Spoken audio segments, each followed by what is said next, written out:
c'est celui-là ici. Noël, la prophétie qui doit être reçue et crue. Parce que Noël, c'est une prophétie, premièrement. Hein? C'est la naissance d'un sauveur. C'est quelque chose qui est écrit dans la parole de Dieu. Mais est-ce qu'on la croit? Est-ce qu'on l'a reçue, cette parole-là? Mais on va voir, oui, on va ramasser les offrandes après, si ça ne me dérange pas. On va continuer dans la prédication, puis on fera des petites annonces, vu qu'on a un temps court aujourd'hui pour les choses. Mais Noël, du latin, ça vient du latin, de naissance. Hein, jour de naissance. Natalis Dies, jour de naissance. Puis, comme j'ai dit, c'est prophétique. Vous savez que dans la Bible, il y a 365 prophéties environ, messianiques. 365 prophéties qui concernent le Christ qui s'en vient. Puis ça, c'est écrit 1000 ans, 800 ans avant Jésus-Christ. Fait que si tous ces prophéties-là qui se sont accomplies en Jésus-Christ, c'est pas un hasard. C'est pas quelqu'un qui a dit « Ah ben moi, je vais accomplir une prophétie ». Il ne pouvait pas accomplir la prophétie qui était pour naître à Bethléem, qui était pour avoir toutes ces choses-là, qui était pour être fouetté, troué, vendu pour 30 pièces d'argent. Tout ça, c'est prophétisé 1000 ans avant. C'est impossible qu'à un seul homme tout ça arrive. Mais ce qui nous intéresse aujourd'hui, c'est de voir la prophétie de Noël.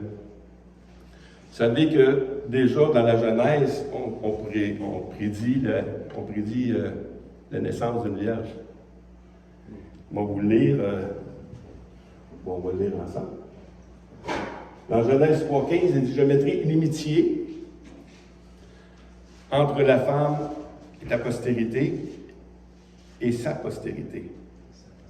Celle-ci t'écrasera la tête et lui te brisera le talon. » Il est en train de dire au serpent, hein, le malin, il est en train de lui dire que de la femme, il va y avoir une postérité. C'est impossible. La femme, elle n'a pas de... Quand on parle de généalogie, on parle de germe, on parle de semence. La femme, elle n'a pas de semence en elle. Il faut qu'elle reçoive la semence.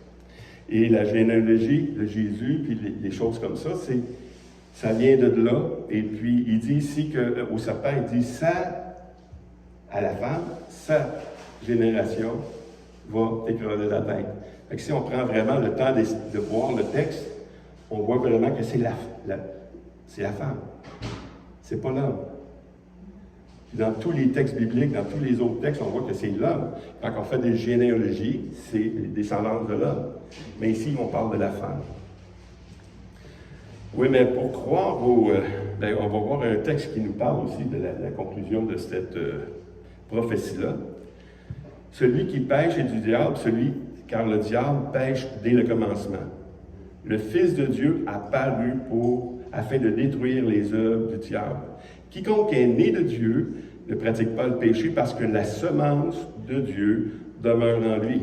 Il ne peut pécher parce qu'il est né de Dieu. C'est par là que se font reconnaître les enfants de Dieu et les enfants du diable. Donc la prophétie concerne Jésus-Christ qui dit que sa génération à la femme, c'est Jésus.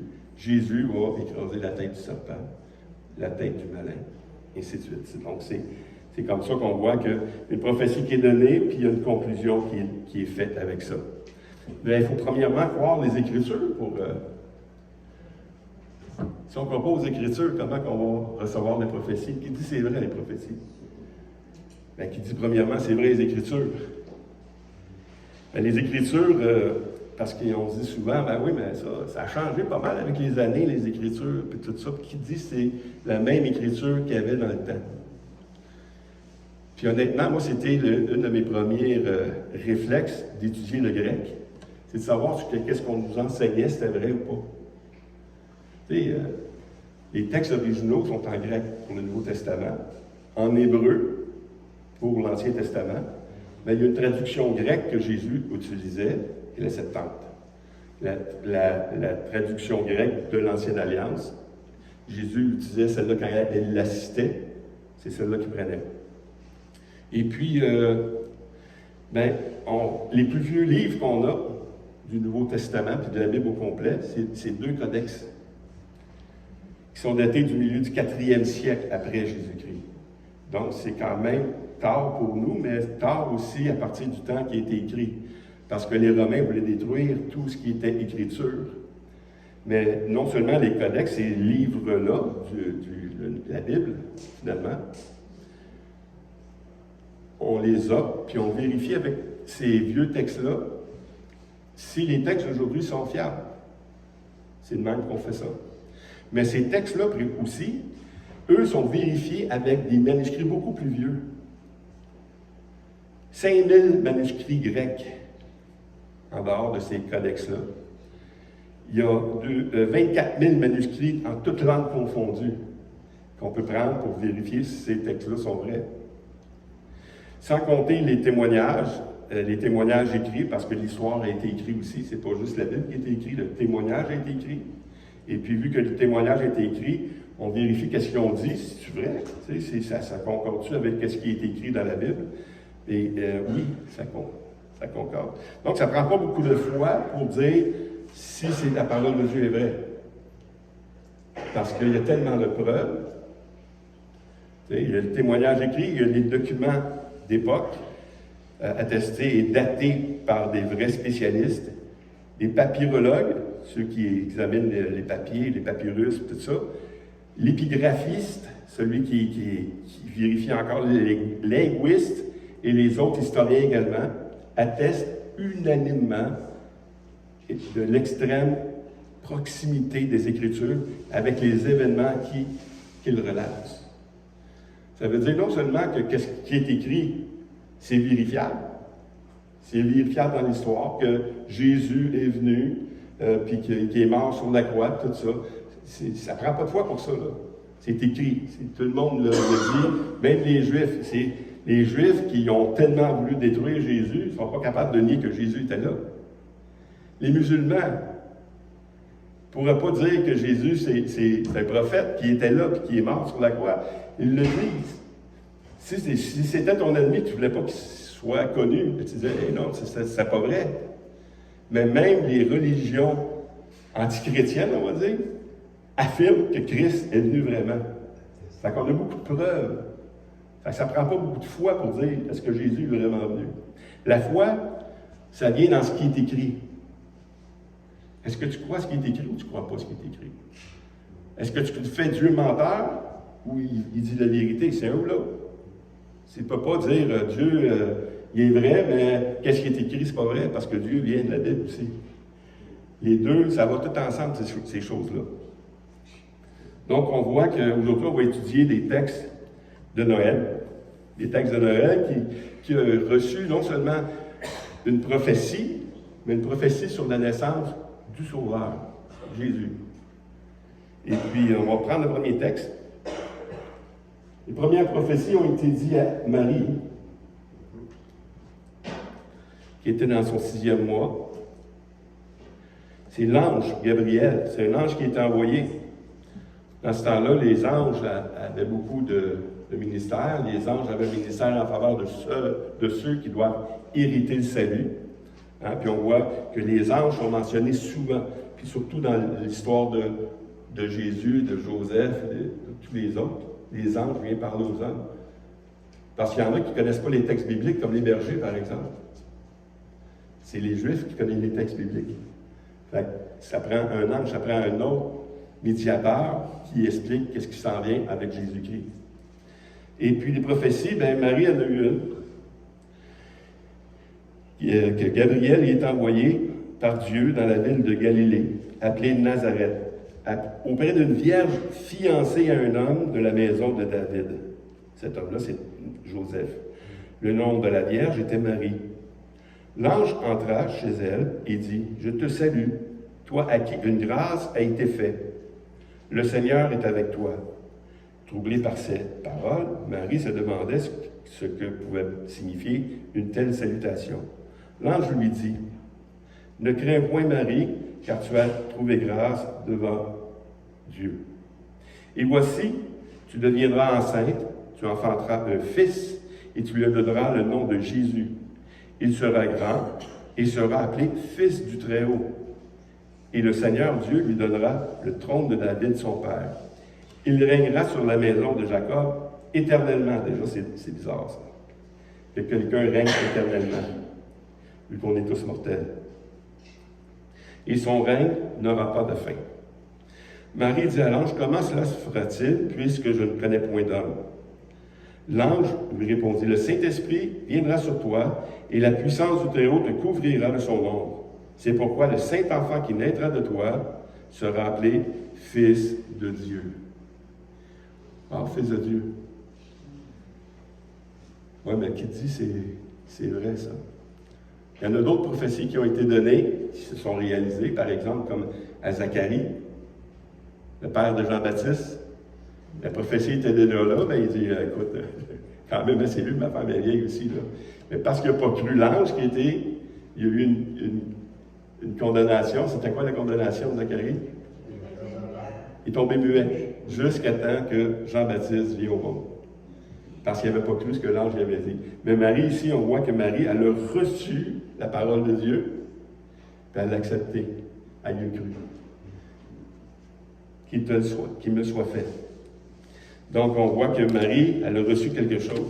Mais il y a dans la prophétie que Marie elle a eue, c'est que tu ne connaîtras pas d'homme. Le Saint-Esprit va venir sur toi. Puis ça vient de où, ça? Ça vient des prophéties de l'Ancienne Alliance également.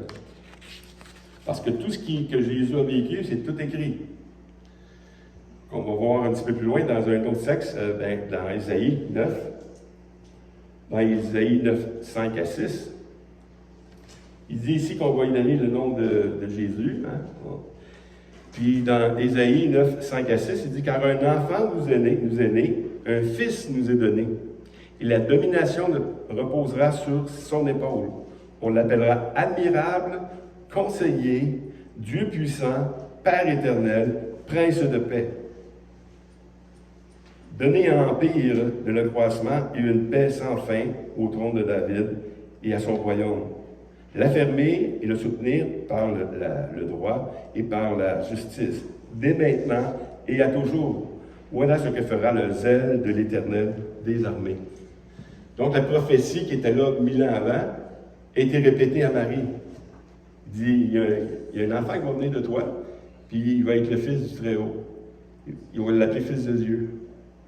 Puis Isaïe va bien plus loin que ça. Il dit, non seulement il va être appelé fils de Dieu, mais il va être appelé admirable, conseiller, Dieu puissant, Père éternel, Prince de paix. C'est tous des noms qu'on voit dans le Nouveau Testament, sauf quelques-uns qu'on n'a pas encore vus comme Père éternel. Mais quand on prie, Jésus-Christ fait partie de la Trinité. Il y a un seul Dieu en 3 personnes. On voit ces choses-là.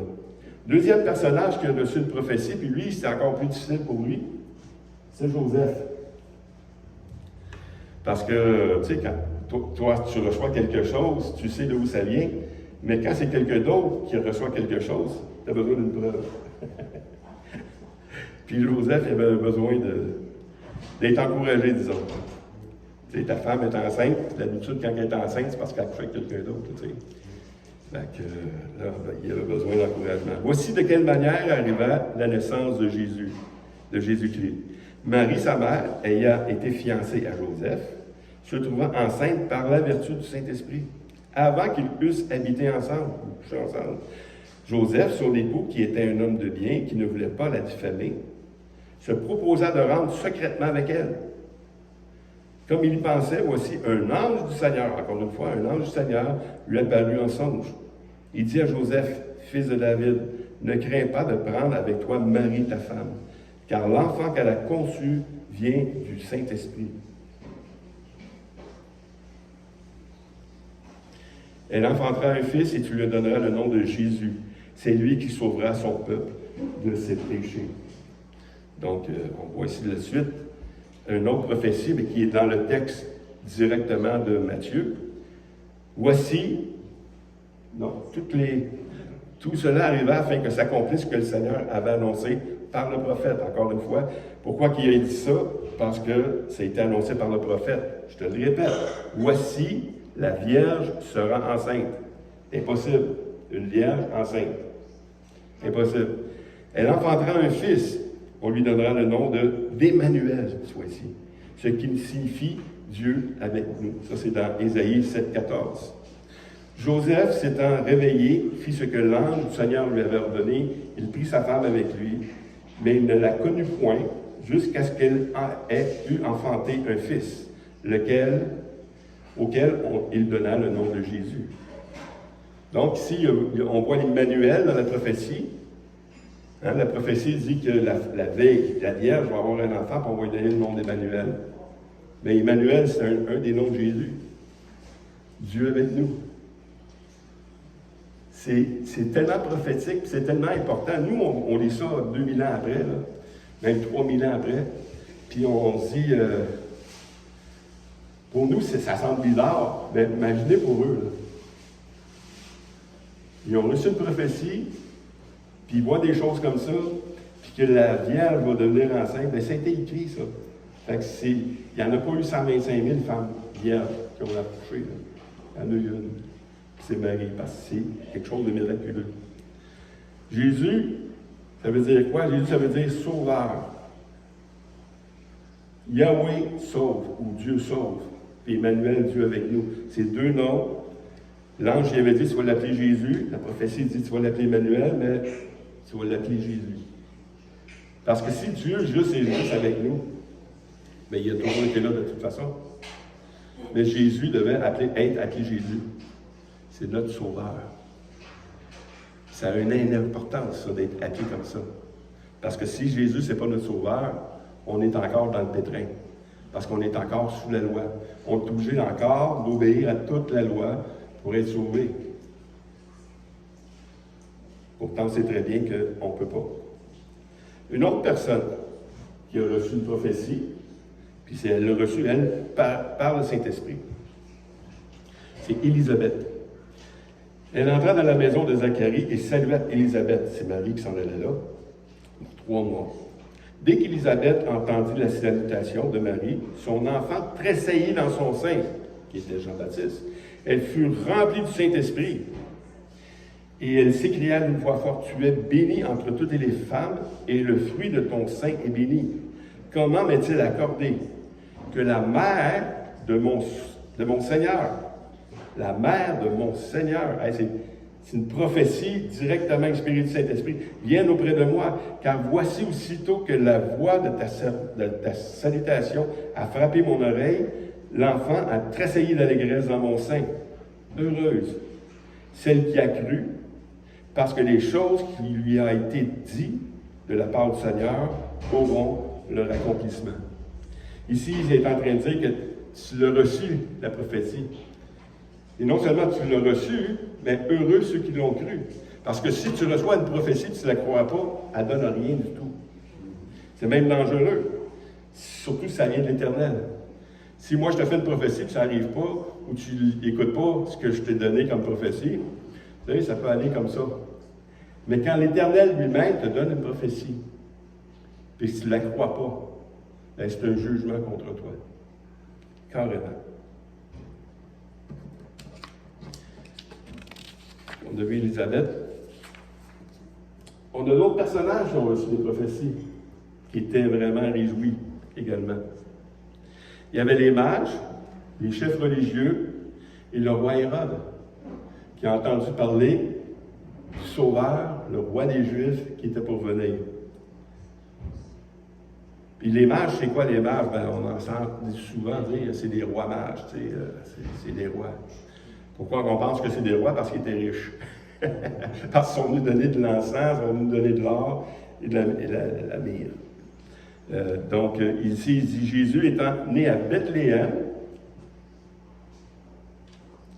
en Judée, au temps de roi Hérode, voici les mages d'Orient arrivèrent à Jérusalem. Les mages, ça peut être aussi c'est aussi des astrologues, c'est aussi des scientifiques, c'est des gens, un peu comme le roi Salomon. Salomon aurait pu être appelé un mage, parce qu'il y avait tellement d'intelligence, il y avait la science de toutes les choses, il y avait la sagesse de Dieu. Donc, si les mages d'Orient arrivèrent à Jérusalem et dirent « Où est le roi des Juifs qui vient de naître? Car nous avons vu son étoile en Orient. » Donc, il y avait eu une connaissance, il y avait eu les prophéties, Ils ont entendu des choses. Et nous sommes venus pour l'adorer. Le roi Hérode, ayant appris cela, fut troublé. Parce que le roi Hérode, c'est un roi, puis si le roi des Juifs est là, ben moi, je perds ma place. Fait qu'il fut troublé, et toute Jérusalem avec lui. Il assembla tous les principaux sacrificateurs et les scribes, un autre groupe du peuple. Il s'informa auprès d'eux où devait naître le Christ. Donc, d'où est-ce qu'il vient le Christ?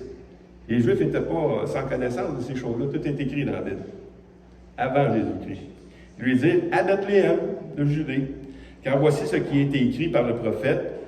Et toi, Bethléem, terre de Juda, tu ne certes pas la moindre entre les principales villes de Juda, car de toi sortira un chef qui paîtra Israël, mon peuple. Donc, d'où qui vient le Messie? De Bethléem. Les Juifs le savaient. Il y avait toute la connaissance, il y avait les prophéties. Mais les Juifs, est-ce qu'ils ont entendu la prophétie? Ils l'ont entendu, la prophétie. Il était vrai, la prophétie. Mais quand elle est arrivée, la prophétie, est-ce qu'ils l'ont cru? Ils ne l'ont pas cru. Ils n'ont pas mis la foi dans ce qui était écrit, finalement. Et on voit ici que les mages l'avaient, les chefs religieux de l'époque et le roi Hérode ont reçu ça. Ça, c'était une chose importante de savoir. C'est la prophétie ici, et toi, Bethléem, terre de Juda, c'est une prophétie de Michée 5.1. Et un avant-dernier groupe qui ont entendu la prophétie, c'est les bergers. Il y avait dans cette même contrée des bergers qui passaient dans les champs la veille de la nuit pour garder les troupeaux. Et voici, un ange du Seigneur leur apparut, et la gloire du Seigneur resplendit autour d'eux. Ils furent saisis d'une grande frayeur, mais l'ange leur dit, « Ne craignez point, car je vous annonce une bonne nouvelle, qui sera pour tout le peuple le sujet d'une grande joie. C'est aujourd'hui, dans la ville de David, il vous est né un sauveur, qui est le Christ, le Seigneur. Et voici à quel signe vous le reconnaîtrez. Vous trouverez un enfant mailloté et couché dans une crèche, et soudain, ils se joignirent à l'ange, une multitude de l'armée céleste louant Dieu et disaient, « Gloire à Dieu dans les lieux très hauts, et paix sur la terre parmi les hommes qui l'agréent. » Lorsque les anges les ont quittés pour retourner au ciel, les bergers se dirent les uns aux autres, « Allons à Bethléem, et voyons ce qui arrive. » Ce que le Seigneur nous a fait connaître, prophétique. Ils y allèrent en hâte, ils trouvèrent Marie et Joseph et le petit enfant couché dans une crèche. Après l'avoir vu, ils racontèrent ce qu'il avait été dit au sujet de ce petit enfant.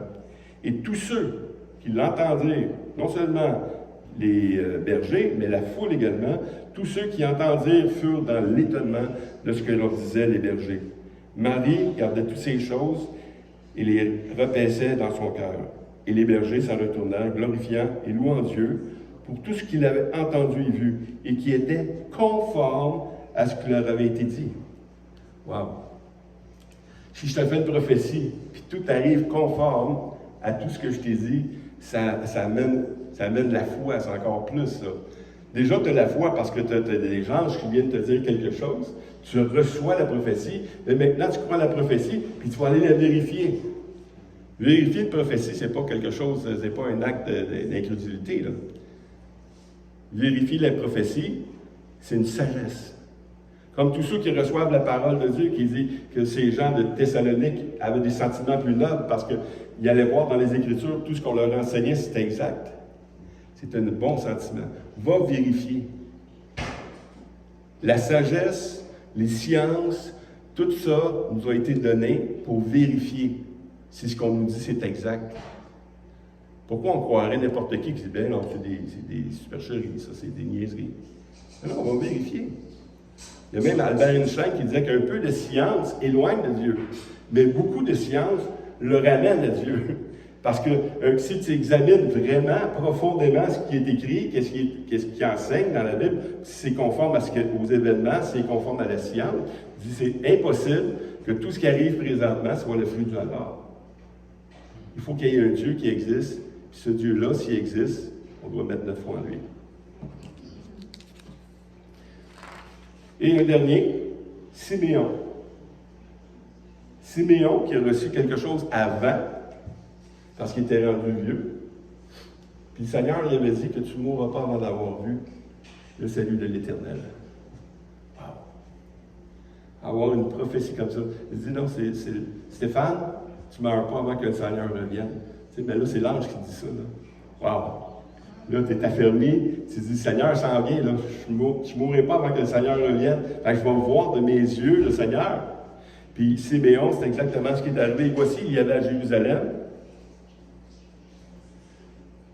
un homme appelé Siméon. Cet homme était juste et pieux. Il attendait la consolation d'Israël et l'Esprit Saint était sur lui. Il avait été divinement averti par le Saint-Esprit qu'il ne mourrait point avant d'avoir vu le Christ du Seigneur. Il vint au temple. Il ne vient pas n'importe comment, poussé par le Saint-Esprit.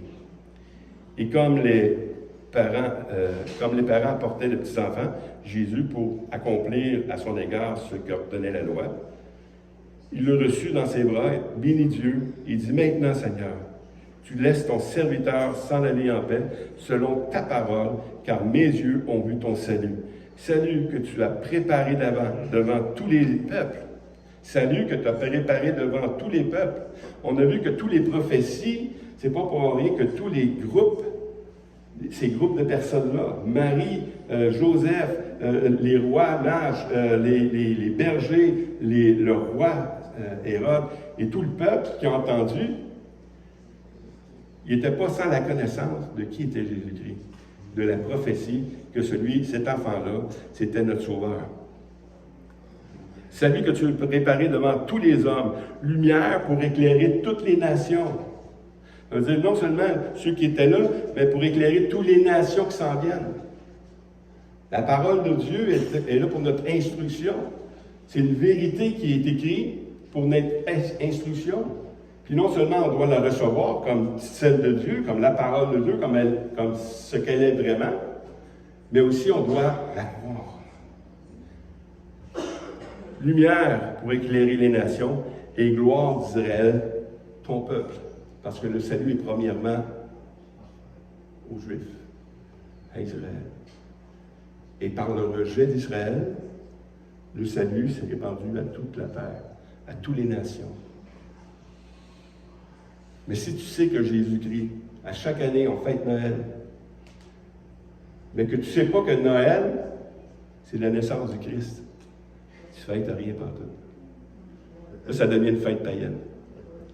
Mais si tu sais que Noël, c'est la fête du Sauveur, c'est la fête de celui que Dieu avait promis depuis le début des temps, qui était pour s'accomplir. Il y a un enfant qui va venir, cet enfant-là va venir d'une vierge, et puis il va être le sauveur du monde. Tu dois mettre ta foi maintenant dans le Dieu qui dit ces choses-là. Non seulement tu l'as entendu, mais tu dois mettre ta foi là-dedans. Et quand ta foi est là, tu as les récompenses. Si ta foi n'est pas là-dedans, tu dis non, c'est des mensonges, mais tu n'auras pas de récompense. C'est comme ça. Donc, gardons les prophéties.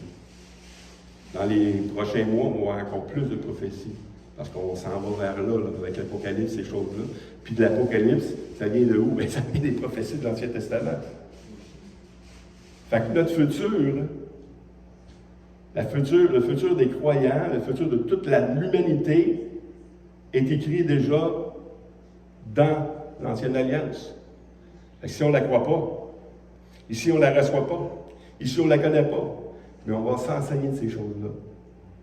On va l'avoir, on va la recevoir et on va la croire parce que les choses qui sont prophétiques s'en viennent très bientôt. On prie ensemble.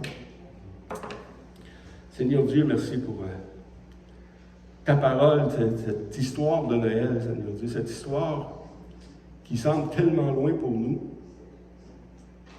mais en même temps tellement présent pour chacun de nous. C'est une réalité, Seigneur. C'est quelque chose qu'on a mis notre foi dans ça, parce que tu le dis. La foi vient de ce qu'on entend vient de la parole. Et ta parole, Seigneur, elle a parlé. Et si on n'y prend pas garde, Seigneur Dieu, on va passer à côté de toute une richesse. Donne-nous cette intelligence-là, Seigneur Dieu. Viens, Saint-Esprit, nous convaincre de cette réalité-là. Viens nous convaincre de mener nos vies conformes également à ces vérités, afin qu'on soit un peuple qui t'honore par notre foi, parce que tu es le consommateur de la foi. Bénis cette assemblée, Seigneur Dieu, comme on l'a chanté tantôt. Cette bénédiction qui vient aussi de ta parole, qu'elle repose sur toi, sur tes enfants. Et c'est les enfants de tes enfants même, Seigneur. C'est une promesse qui vient de toi. C'est une bénédiction qui vient de toi. On veut la recevoir et la garder pour nous, Seigneur. La garder pour chacun de nous, pour la vivre, mais aussi on veut la partager. Pour que ceux qui ne sont pas encore de ta bergerie puissent venir. Ceux qui ne sont pas encore de ton troupeau puissent recevoir ce message réel. Et que la foi puisse être agissante dans nos vies. Qu'on puisse être des hommes et des femmes transformés pour la gloire de Dieu. Amen. Amen. Amen. Amen. Donc, c'était le court message de... Oui, on va y aller avec la phrase. Aussi, ça va prendre la foi. Parce que, Alexandre, s'il te plaît, tu peux venir pour le faire. Est-ce que nous avons 5 minutes? On va prier pour l'offrande? Oui, on va prier pour l'offrande. Après ça, on va partager un peu les choses. Alexandre, est-ce que tu peux prier, s'il te plaît, pour le... Père éternel, on te remercie, Seigneur, pour tout ce que tu nous as donné. Seigneur, c'est avec joie qu'on te redonne une partie de ce que tu nous as donné. Fait que ça puisse venir de l'Assemblée pour l'œuvre que tu vas accomplir, Seigneur, à Victoriaville, puis grâce à l'Assemblée, l'organisation de la Ville de Pâques. Merci pour tous ceux qui donnent. Puis,